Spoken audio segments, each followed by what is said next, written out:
Attam jirtu ijoollee Oromoo, dargaggoo Oromoo, shamarree, qeerroo, qarree Oromoo attam jirtu fayyaa keessanii, nagaa keessanii. Har'a xinnoo eega dhiyeen jalqabe as Noorz Ameerikaadhaa dhiyeera. Hamma dandeessanii sheer godhaatii waan tokko tokko dubbanna jedhee yaade. Wanti nu dubbannu haalli biyya keessaa kuni dafee jijjiirama. Hamma dandeenye dargaggoo keenya, obbolaa keenya muuxannoo qabnuuf waan baranneerraa, waan arginneerraa obbolaa keenyaaf qooduun afaan faanjii kana hamma danda'ame kiliirii gochuun itti gaafatama qabna. Itti gaafatama kana ba'uutu nurra jira. Namni hundumtuu karaa beekuu waan itti dhaga'amu, waan argee, waan dhaga'ee walii dabarsuun, walii dirmachuun, walii hiixachuun barbaachisaadha. Yeroo isaatu yeroo cimaadha. Yeroo kana yeroo cimaadha. Yeroo itti garaa qulqulluudhaan walii wajjin gatteenyee maaltu nu baasa? Eessatti baana? Garamitti bobbaana? Bitaa mirga ilaaluun nurra jiru. Fuuldura ilaaluun nurra jiru. Egeree keenya ilaaluun yeroo nurra jiru. Yeroo kanatu baay'ee cimaadha. Kanaaf anini si'a baay'ee seenaa durii kaaseetaniini maaliif isarratti hundoofneeti waa'ee fuulduraa kan nu ilaaluu dandeenyu. Namni waan darbe hin beekne seenaa akkamittiin addana geenye isa jedhu kana yoo beekuu baanne isa egeree keenya tilmaamuudhaa fi egeree keenya gara fuulduraatti ilaaluudhaa fi abjuudhaa fi vision abjuudhaa fi visionii uummachuun baay'ee nu rakkisa. Baay'ee nu rakkisa yoo kana hin beeknu ta'e. Kana beekuutu baay'ee importantiidha. Kanin har'a isinii dhufee fi si'a baay'ee nagartu yoo ta'e maaliifanii bilisummaadha kan nu baasu, bilisummaa duwwaadha kan nu baasu kan hin jedhuu fi it's not without reason. Sababa malee miti.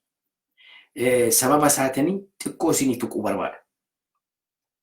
Sababa bilisummaa nu barbaachisaa hin jedhu waan hin hafne, waan hafuu hin dandeenye tokko gama keessatti of argine akkamittiin jiraanna isa jedhu ammaa kaafnetti yaaduun nurra jira.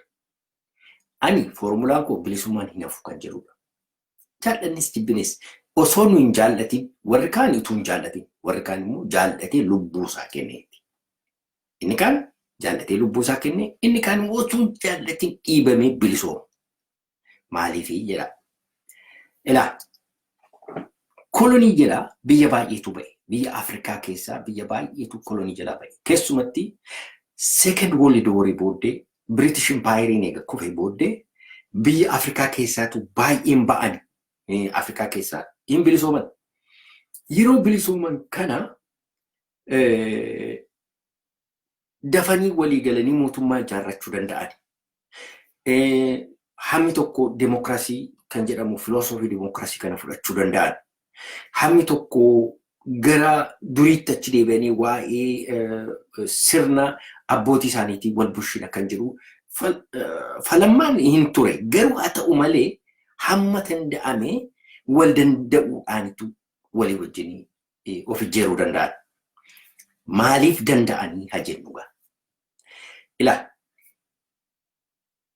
Awurooppaan yeroo Afrikaa irratti dhannee biyya Afrikaa of gidduutti hirannaa jedhee ka'e yeroo sana Awurooppaan adiidha.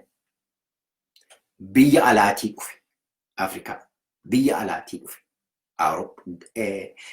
galaana ce'ee dhufeetu Afrikaa qabate. Saba garaagaraati kun mee ilaala. Saba adii tokkotu saba gurraacha dhufee qabatee biyya isaa gargar hiratee moo'e. Yeroo kana warri habashaadhaa minilik faanii baay'ee abshaalaa fi qaroomina waan qabanii fi maal godhan isaanii xalaa barreeffatan Berlin konferensiitti isin yaadachiisuudhaaf hin beektanii jechuu komiti isin yaadachiisuudha xalaa barreeffatanii maal jedhu isinii jedhan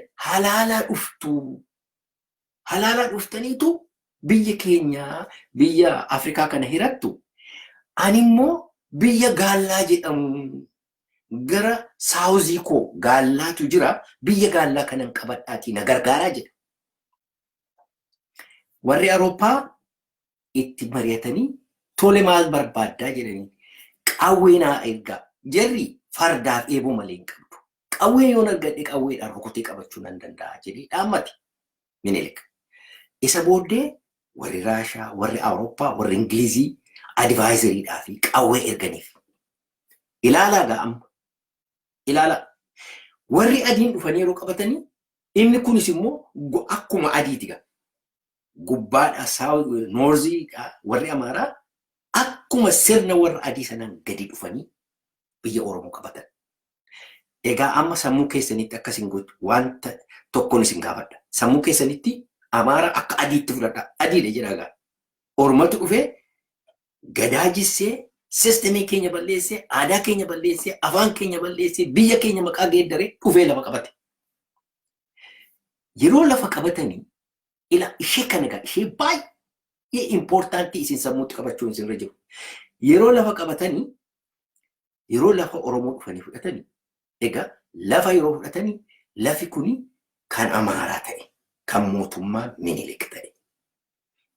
Amma gaa Itoophiyaan ijaaraa jedhamni ila meeshaa kana dhaggeeffadhaa. Amma biyya sana keessatti Yemareet sirriit kan jedhani bifa lama jira. Amaarriif Tigree warri Noorzii abbaa lafaati isaan namni tokko ittiin bu'u. Lafi kan isaaniiti. Oonii godhu. Lafa sana oonii godhu. Ummatichatu oonii godha. Yeroo gara saawuzii dhufanii lafi kuni kompiliitilii fuudhamee Amaaraaf kenname. Amaaratu fudhatee nafxanyaaf fudhatee dhufee irra safaru. Yeroo dhufee irra safaru maal jedhu? Manni dhaatti dhaga'an ture jaarsolii tokko tokkotu haasa'u.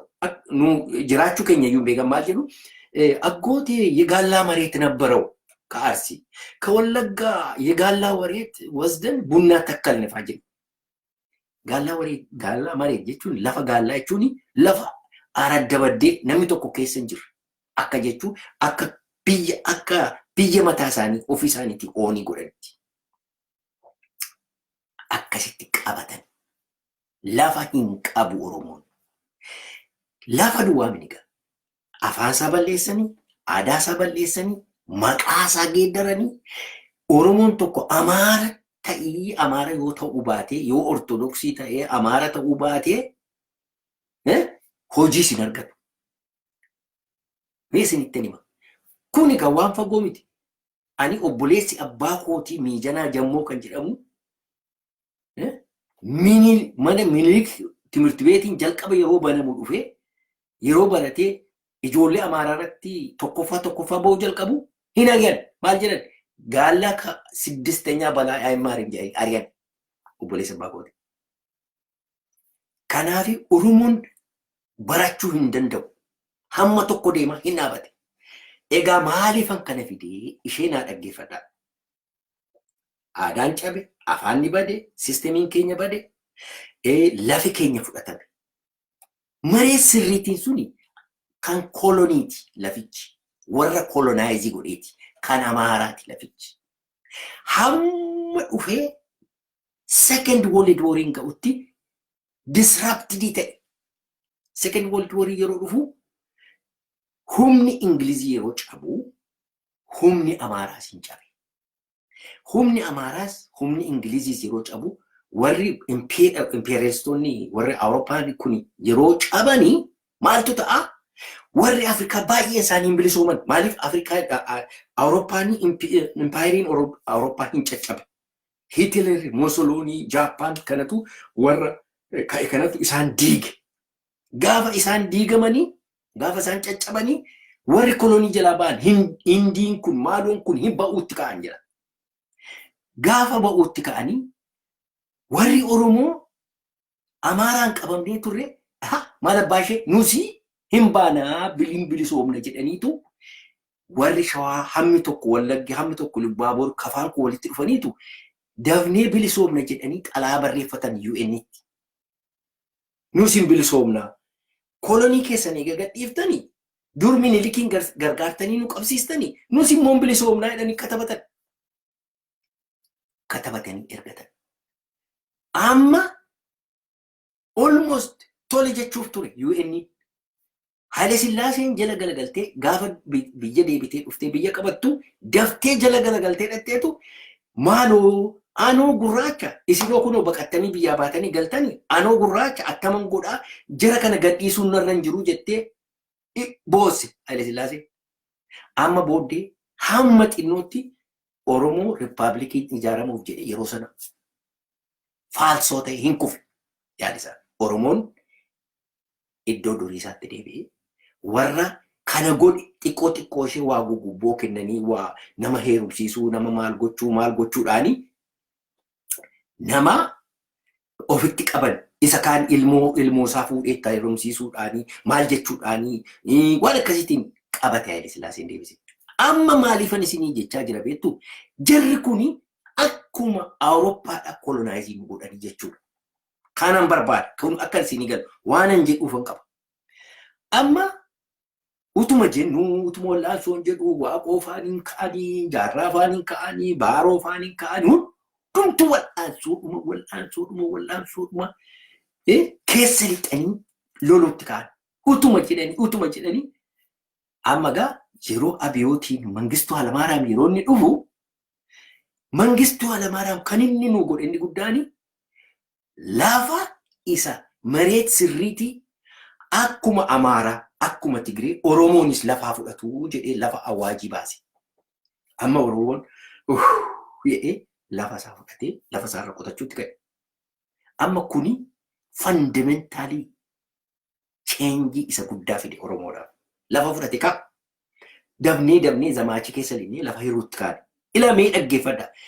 Amma Oromoon boqqool qabachuutti lafa argatee ijoollee isaa barsiifachuutti dargiin hamma fedhee unu waamiidhu. Dargiin mataan ishee dammaxxee egaa nuyi wal'aansoo gaafa nuyyuugaa keessa linnee wal'aansoo itti fufnu noo jechuutti kaatee warra gaaffii isa mirgaa isa gugurdaa gaafachuutti ka'e hidhaatti nu naquu jalqabde dargiin. Haa ta'ugaa no problem. Wayyaaneen hin dhufte. Wayyaaneen maal goote dhaggeeffadhaa ijoollee. Mareet sirriitti isa jedhan kana seera lafaa sanatu fuutee kan mootummaa goote akkuma Minilik deebiftee fudhatte.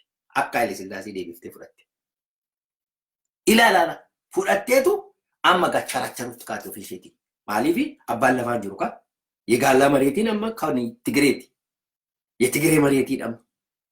Tigree mareetiin maqaadhaaf Oromoo jettu malee akkuma gaallaa mareetii sana gurguruutti kaate isheenis Tigreenis. Maaliif kana goote? Fudhattee oonii gagoote abbaa barbaaddeetti gurguruutti kaate Tigreen. Kontoraatti kennuutti kaate, horii saamuutti kaate, waan barbaadde hojjechuutti kaate. Egaa nuyi gaama bilisoomuu kan nuyi barbaadnuufi tokkoffaa konstituushinii hundi sun mataan isaa jijjiiramuu qaba. Maaliif lafi suni abbaa lafaatiif deebi'uu tarrara. Egaa lama mareetiin jedhamu sun ta'uun irra hin jiru. Amma sadarkaa sanarra jirra ammayyuu nuyi. Warri gubbaa Amaaraa lafa qabu har'ayyuu. Kan Oromoo kan warra Saawuziiti lafa kan hin qabne isiniif agalu. Hin qabu Oromoonis Saawuziinis lafa hin qabu. Hin qabnetti ni yaaddanii mataa keessanii naannessina hin jiru lafa hin qabdan. Lafa wayyaanee qaba EPRDF qaba. Kanaaf shakashakanii gurguranii moyyaaleen gurguramee maaloon gurguramee lafa kana Oromoo guuranii afaquutti ka'an. Maaliif lafa mootummaati ka'a? Kun isiniif agalu. Egaa amma meeqaa? Maaliif hin deema beektu? Waa'ee Oromoon eliitiin abjuu Oromoo eliitiin taa'ee abjootu kanatu na dhibanaan. Amma maal jedhu? Dimokiraasiidhaan jiraachuu dandeenya Amaaraa wajjinii jedhu. Mee taa'aatti ilaalaa eliitii Oromoo kana. Elitiin Oromoo kan inni abjootu Amaarris tole jedhee, Tigireenis tole jedhee, Saawuziinis tole jedhee yaada isaanii kana fudhatee deemokiraasiidhaan cabcabaadhaan hundumtuu jaalalaa wajjin jiraata kan jedhudha. Kan isaan abjootan. Egaa achi keessatti immoo upper echelon irratti of argu. Lafa silxaanaa fa'itti of argu jaallatu. Is good in danda'ama taanaan. Habashaan immoo har'a maal eessatti of agarti? Abjuun Habashaa immoo isa kan Minilik sana zawudii sana kaa'atte kophee warqee kaa'atte yeroo Oromoon dhaqee gugguufu abjuu sana abjootti. Jarri abjuu garaagara qaban kana ta'anii walitti haasa'aniiru. Amaarri abjuunsaa isa kan Minilik kana fidee qoobii isa guddaa isa gubbaa sana ga'u. Zawudii isheedhaan sana kaatee warqee caammaa miila isaa kophee warqee kaatee Oromoon dhufee yeroo itti kufu abjuudha Amaarri. Oromoon immoo deemokiraasiidhaan jiraanne jedhee osoo Amaaratti naasee osoo Tigireetti naasee nama tokkotu konsaltiin godhe even warra Saawuziilleetu konsaltiin godhe abjuu deemokiraasii abjoota. Kan inni odeessu Oromootti galagaleeti. Oromoon completely fascinated ta'e waa'ee abjuu deemokiraasii kana. Namni gaafatee jira Amaara. Namni tokko namni gaafatee jiru. Namni waa'ee deemokiraasii Amaaratti kaasee jiru. Konsaltiin iyyuu hin taane jirri kun hin jiru iyyuu. Ilaa deemokiraasiin attamitti danda'ama ture beektu. Ishee isin himuu barbaada. Mee egzaampilii Keeniyaa fudhannu. Keeniyaa kan bitaa ture. Kanaafin isin fide waa'ee koloniidha. Kan bitaa ture. Keeniyaa kan bitaa ture Ingilizii ture. Dhaggeeffadhaa. Ingiliziitu bitaa ture Keeniyaa. Keeniyaa yeroo dhufee warri adiin irra safaru Keeniyaan kun hundumtuu garba Ingilizii ta'an. Istaatisii kan biraa hin jiru gidduu isaanii hundumtuu tokko. Amma yeroo Ingilizii irraa ka'uu inni bitu sun inni ajjeesu sun inni saamu inni garboonfate sun yeroo irraa ka'u namni hundumtu kun wal qixxeedha. Eenyutu eenyummoo kanaafi easily democracy introduce gochuun democracy barsiisuun hin danda'amu. Isini galee hin danda'amu. Kanaaf iyyuuti ilaa dhaggeeffadhaa. Keeniyaan yeroo bilisoome Oromoo Booranaa waamee maal jedhee? Yaa Oromoo ilaa qomoon keessan gama Itoophiyaa jira. Achitti dabalamuu barbaaddu moo numa wajjin biyya tokko ijaarrattu jedhee Boorana gaafate. Booranni deebiin isaa maal ture? Nuyi jedhan. Nuyi democratic rightiin keenya addana keessatti nu eegamee jennaani maal hojii jechuudha isaan iyyuu Amaara jala jiru kolonii jala jiraatu hin dhannu nuyi gaafa isaan bilisooman itti dabalamu. Har'a garuu hin dhannu jedhanii didanii achitti hafan. Egaa demokiraasiin akkasittiin hojjete isaanii maaliif namni hundumtuu sadarkaa tokkorra jira. Levelii tokkorra jira jechuudha. Adiin irraa ka'ee sokkeera. Kanaaf demokiraasii introduusii gochuun baay'ee salphaadha isaan gidduutti. Dhufeetu paarlamaa keessatti reprezentaativii isaanii erganii Booranni Keeniyaa keessa jiraachuutti ga'e. Osoo amma Itoophiyaa ishee jedhamtu kana Ingilizii yookiin Xaaliyaaniitu bitee hamma har'aatti ture ta'e dhuguma Amaaraa wajjin demokiraasiidhaan jiraachuu dandeenya. Kan nu miidhe adiidha. Kan nu miidhe Awurooppaadha. Kan nu miidhe nurraa ka'ee deemeera. Hundi keenya istaatasiin keenya tokko demokiraasii kan introduce gochuun hinuma danda'ama ture. Garuu amma the opposite kan nu miidhe Habashaa gurraacha akka keenya. Kan kolonaayizi nu godhe Habashaa gurraacha akka keenya. Kan nu ajjeese, kan nu qale, kan lafa nurraa saabe, kan nu garboonfate Habashaadhuma. Amma har'a nama si garboonfate kana abjuu garaagara qabattee inni Itoophiyaa aandinnati unitary government isa jedhu sana dhaabuudhaaf abjuun saara. Takka inumayyuu isheema federeeshinii kana iyyuu hin fudhannu jedhan. Demokiraasiidhaan walii wajjin jiraachuu dhiisiiti. Maqaadhumti Oromiyaa kan jedhamu gurra isaaniitiin dhagahuun barbaadan isaan. Abbaa fedhe Amaara gaafadha. Egaa Oromoon jara kana konsaltii osoo hin godhin osoo hin gaafatin osoo jira wajjin waliin galin nama gooftaa isaa dure tokkooni addana teessee demokraasiidhaan wajjin jiraannaa ittaan asii ol ilaalte asii gadi ilaalee sitti kolfaan. Yaa saayikolojiidhaan jechuu dandeessu. Amaarri waan barbaadee dhufa malee yoo nu bituu baatan yoo mataa keenyarra nu ta'uu baatani demokraasiidhaan nu wajjin hin jiraatan. Never ever that will never happen. Kanammoo already advising jalqabaniiru wal guuranii koorii ijaarratanii maallaqa sassaabbatanii biyya Awurooppaa keessatti loobii qopheeffatanii looyeroota qopheeffatanii maal qopheeffatanii maqaa unitary governmentiiti. Unitary isa jedhuudhaani amma federaalizimii sana jissanii unitary government kan jedhuudhaan cafaqanii already structure isaanii jira isaan. Amaarri wayyaaneen dhufteema structure Amaaraarra teesse. Agarte structurein Amaaraa sun hin diigamne isumarra teessee isumaan hojjetaa turte. Amaarri borganama dhufee yaabbatee biyya kana bushuudhaaf rakkina tokko hin qabu. Kanaafitu Amaaratu hin fudhatu walqixxummaa, Tigireetu hin fudhatu si wajjin walqixxaachuu, siin akka garbaatti si ilaalu. Biyya kee kana constitutionii jijjiiranii Oromiyaan kan Oromooti jechuun barbaadan. Oromiyaan gaallaa mareetiidha isaaniif ammayyuu. Isaan kan isaan barbaadanii biyya sana osoo constitutionii sana amma mootummaatu oonii godha lafa.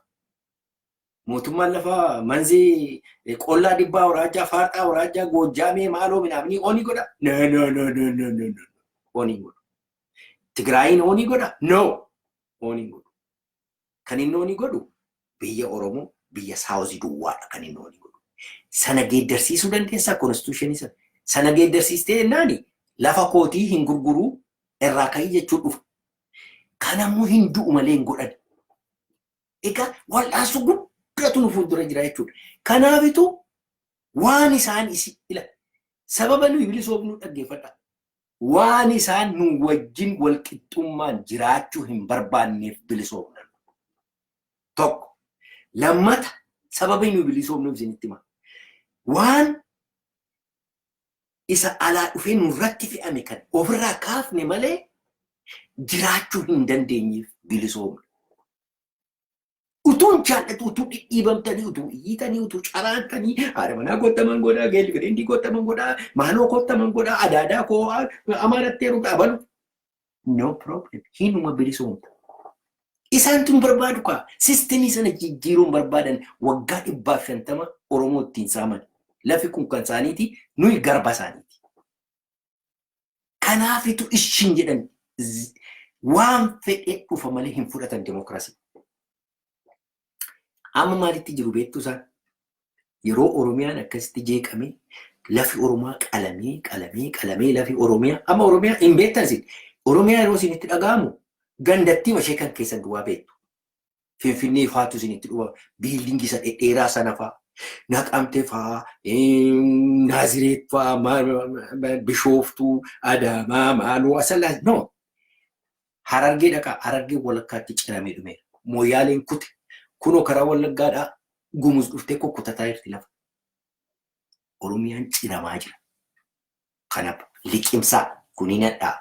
Kanaaf anini Oromoo dura Oromoo kan jiru ganaa wal'aansoo guddaa jira. Eeguma utuma bilisoomeeyyuu lafa sasaan har'a kennan kana fudhatan kana deebisuudhaaf dhiiga guddaatu dhangalaa'a. Dhimma Harargee deeffachuudhaaf, Mooyyaalee deeffachuudhaaf taasa inuma hin danda'a. Lola guddaa barbaada. Hin boonaa ilaa afuufne Moqadishoo galle. Afuufne hin beeku isaanis. Koloneel Mulugeetaa Naatinaayil hin beeku. Moqadishoo ga'ee naan Haayile Sillaasee maraatee deebise. Jaagamaa Keelloofaa beeku. Ijoollee Oromooti kan biyya sana hamma Sumaalee hamma Moqadishootti kan lolaa ture. Hin beeku isaan Oromoon isa tokko ka'ee naani hin dhaabatu. Hin beeku. Garuu achiin nu ga'uu dhumata isheedhuma duwwaadha. Egaa waa'ee maalittiin isinii deebisaa? Waa'ee eliitii kanatti isinii deebisa. Si baay'ee fundamental change kana kan ciigga kan sodaatu warra baratee warra xinnoo ishee jireenya waa muuxachuu baree warra akkasiiti. Si'a baay'ee fundamental changeidhaaf kan deemu kan pushii godhu yuuziidha. Yuuziitu cheenjii fide biyya lafaa kanarratti. Amma yuuziin Oromoo ka'eera. Yuuzii Oromoon kun confused ta'uun irra hin jiru. Taas warra eliitii kanaanis mataa naanna'uun irra hin jiru. Lola isaa jalqabeera bilisummaadhaaf deemaa jira. Jaallannees jibbines hinuma bilisooma. Maaliif?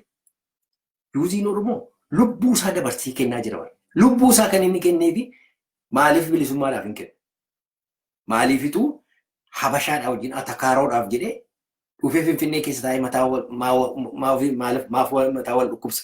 Maaliifituu all the way lolatee bilisummaa isaa hin fudhatu. Wanti baay'ee na rakkisu si'a baay'ee. Mindsetii keenya geeddaruu dadhabne. Ila daangaadhuma xiqqoo sana achi darbuu dadhabne Oromoo. Yeroo waa'ee bilisummaa kaaftu all of a sudden maaltu itti dhufa?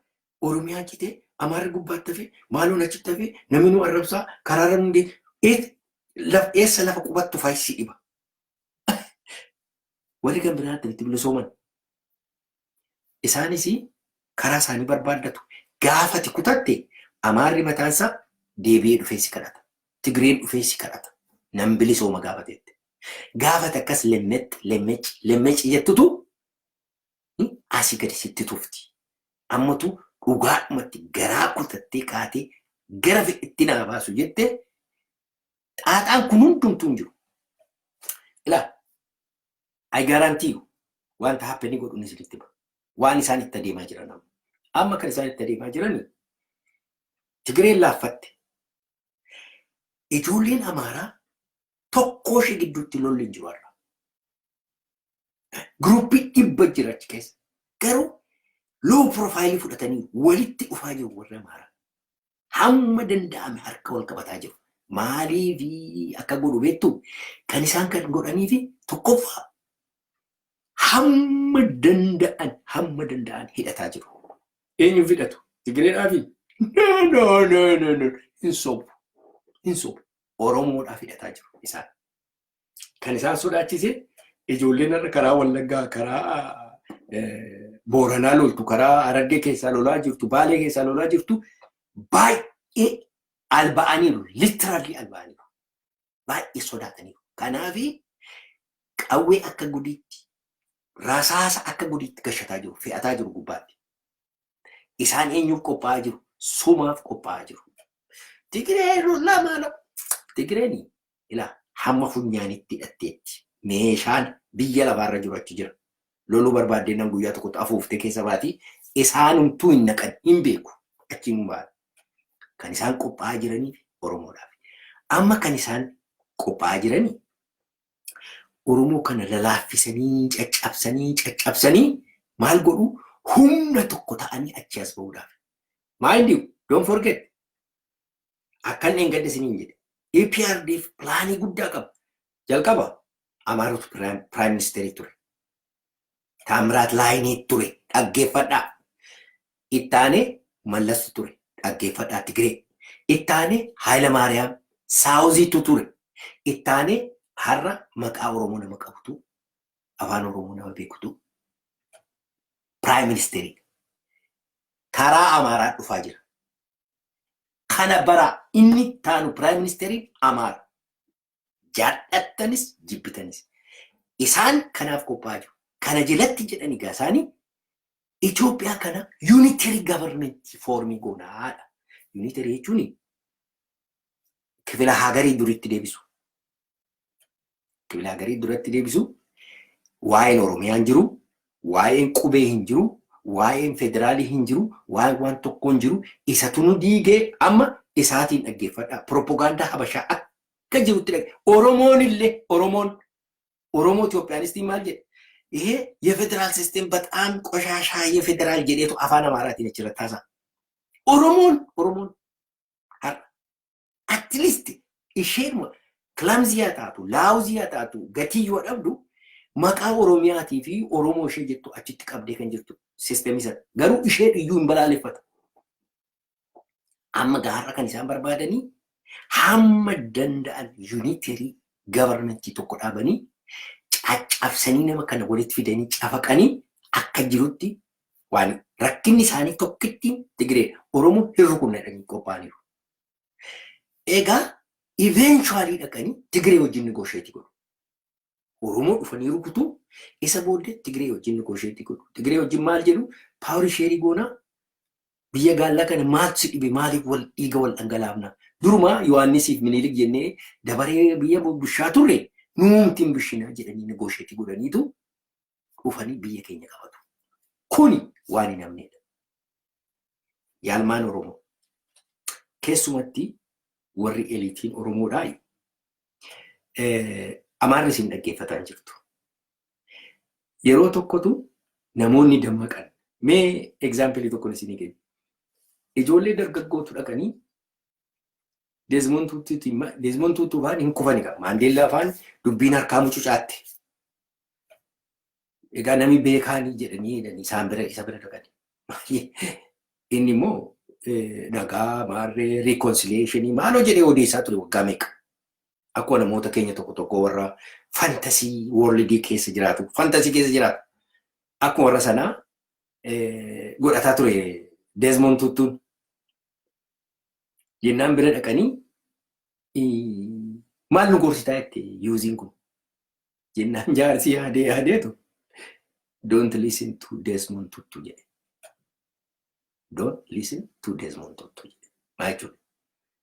Inni kan kootiin hojjenne jedhe. Lubbuun meeqa eega dhumee booddee akkas jedhe. Maa inni elaa using isin jireenya. Isintu jiraata biyya Oromiyaa keessa. Baay'een keenya hin dabarrama kana booddee. Waggaa 20-30 booddee hin jiru. Baay'een inni har'a eliitiin har'a Itoophiyaanistiin har'a maraatu kun hin jiru. Hin jiraatu. Waan fedhe taanaan mirga Oromoo irratti negotiating godhina. Constitutionii sun laafi Oromoo deebi'uu qaba. Handhuurri Oromoo Finfinneedha. Afaanni Oromoo beekamuu qaba. Gaaffii keessan isa gurguddaa sana irratti cichitanii hamma dhumaatti all the way through deemuu qabdu ilmaan Oromoo. Kana malee wanti isin baasu tokko hin jiru. Homti tokko hin jiru. Hinuma hin jiraattan isin hin jiraachisan jirra kun. Connectionii baay'ee qabu. Sophisticationii baay'ee qabu. Har'a waan isin sagaleen keessa dhaga'ameef maaliif beektu wanta kilaashin koofii baattaniif. Osoo kilaashin koofii baannee hin jiru yoona kana maqaan keessan iyyuu. Utuu dhagaa baattanii laphee keessanii qawwee sana tura kaa'uu baattanii hin jirtan yoona kana. Achuu hin jirtan. Garuu qoma keessan xiyyitii rasaasa wayyaaniitii fi rasaasa ilmaan Habashaatti qabdanii sadarkaa kana geessani. Waan taphaa miti. Lubbuun isin biraa jige. Ila kan biraa hafu irreecha gammachuudhaaf dhaqanii qeerroof qarreen achitti dhiigi isaanii dhangalee isin dura adeemu yeroo hundumaa. Ijoolleen jaartiin isheen ulfi garaa keessatti mucaa utuu miixuudhaaf Dambidolloo hospitaala turattu karaatti duute. Mataa keessan biraan badee. Jaarsa dhiingadda miskiina karaa irratti rukutanii ajjeesan kana laala. Kanaaf wanti isin baasu isin to the fullest deemuu duwwaadha ilmaan Oromoo. Waan kan biraan wanti isin baasu hin jiru. Kolonaayizeeriin sun ka'uu qaba. Fuudhaatii adiitti kaa'aa adii wayyaa adiitti kaa'aa ookee faranjiidha yoo jechuu dadhabdan faranjiidha jedhu kun jedha. Jirri faranjiini Habashaan kun faranjiidha jennu isaan biyya keenya keessaa ba'an. Isa booddee demokiraasii isaanii wajjin jiraachuu dandeenya walii gallee. Form of government baay'ee jira. Yoo barbaanne federeeshiniin laafaadha. Garuu confederationiidhaan jiraachuu dandeenya. Waa'ee confederationii dubbisaa. Confederation loose government jechuudha. Suggestitti godhaa yeroo namni isin gaafatu. Maaliif confederationiin hin jiraannu jedhamee Habashaa tokkoon hin maraatti Habashaan. Maaliif hundumtuu wal qixxaata qaba.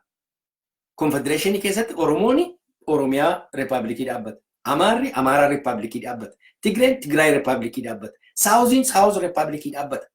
Sidaamaan Sidaamaa Riippaabilikii. Somaaleen namni barbaade walitti dhufeetu loose connection nama filateetu wanta barbaaduun waan akka security waan akka highway waan xixinnoo walitti hidhamee jiraata.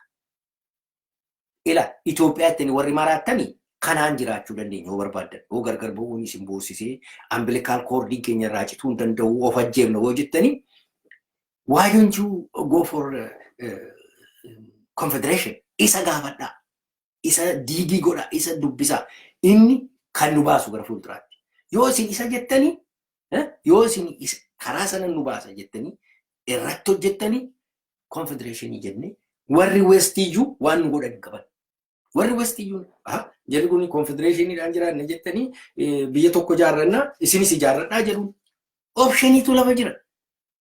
Inumayyuu dibeetii irratti gochuun hin danda'amu. Ammaa kaafnee irratti qophaa'u nurra jira kanarratti. Kanaaf yalmaan Oromoo kan nu baasu jabaachuudha. Hamma dandeenye mudhii keenya hidhannee shamarreen qarreef qeerroon hamma du'aatti mudhii keenya hidhannee gara fuulduraatti deemudha. Ilaa jabaadhaa. Independensii keenya hin arganne. Independensii keenya utuma xixiqqanii, utuma achi jettanii, utuma wayyoo jettanii, boossan dhiiftanii, Amaaratu isin dhiiba, Tigireetu isin dhiiba, Habashaatu isin dhiiba. Isaan gubbee keenyarra ol ba'anii ta'an malee tasa nu wajjin wal qixxummaan barbaadan. Mee warra dimookiraasiidhaan jiraanna jedhan kana mee gaafataniittu yeroo tokko addanatti miitingii ture biyya Ameerikaa kana keessatti. Warra eliitii Oromoodhaa fi Habashaatu wal ga'ee miitii godhe. Achi keessatti namichi tokko maal jedhaa? Silaa isin gargaarra ture warra Oromoo kana akkasittiin kophaa keessan hin dhumtan turre qubeedhuma keessan kanaa utuu gattanii dhuftaniiti. Nama tamaareedha kun. Nama barate, nama guddaa nama jedhamu Habashaa. Nama guddaatu akka jedhee haasa. Yaalmaan Oromoo. Jarri haalbee isinitti qarataa jiru. Haalbee laa. Kas godhan isinitti qarataa jiru. Amma isaan achitti wal ijaaranii hamma danda'an Oromoo ishee gantuu funaannatanii Oromoo irratti duuluudhaaf qophaa'aa jiru. Kun beekamaadha. Isin garuu waboo keessan bira dhaabadhaa. Waboo keessan cichaa ganda gandaan wal hidhachiisaa. Lafi kun lafa keenyadha. Jaalladhe konstituushinii sana jijjiirti yookiin ijoollee keessatti dhufee jijjiira. Oromootu dhufee jijjiira. Kana malee jiraachuu hin dandeenyu. Isinitti hin baay'isee Waaqayyo isin wajjin haa ta'u jabaadhaa Republic of Oromiyaan ni ijaarama. Isa malee jiraachuu hin danda'amu. Nagaadhaan.